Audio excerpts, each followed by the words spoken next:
আমাৰ আজি ঢেকিয়াজুলি সমষ্টিৰ কাৰণে পঞ্চায়ত গঠন প্ৰক্ৰিয়া চলি আছিল।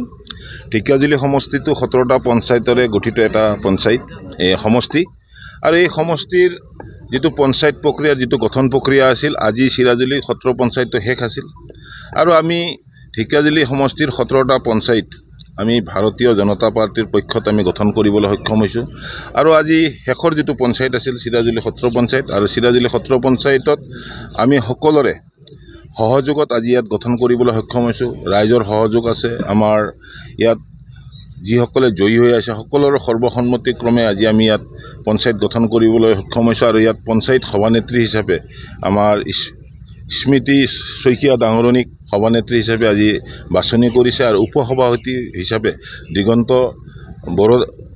বসুমতাৰী ডাঙৰীয়াক আজি উপসভাপতি হিচাপে বাছনি কৰিছে আৰু আমি দেখিছোঁ তেখেতসকলৰ নেতৃত্বত আগন্তুক দিনত চিৰাজুলি সত্ৰ পঞ্চায়তত 10টা ৱাৰ্ডৰ ৰাইজৰ যি অভাৱ আৰু অভিযোগ তেখেতসকলৰ নেতৃত্বত কিছু আমি শেষ কৰিব পাৰিম বুলি আমি আশাবাদী। আৰু ইতিমধ্যে আপোনালোকে জানেই যে যিখন চৰকাৰ বৰ্তমান চলি আছে এই চৰকাৰখনে ৰাইজৰ হকে যি কাম কৰি আছে আমি প্ৰত্যেকেই অৱগত।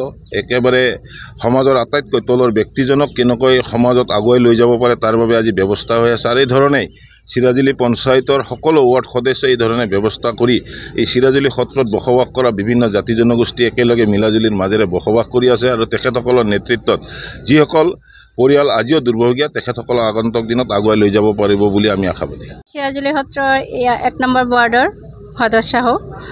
তো আজি আমাৰ পঞ্চায়তখন গঠন হ'ল, চিৰাজুলি সত্ৰ পঞ্চায়তখন। ইয়াত সভানেত্ৰী গঠন হ'ল আৰু উপসভাপতি গঠন হ'ল।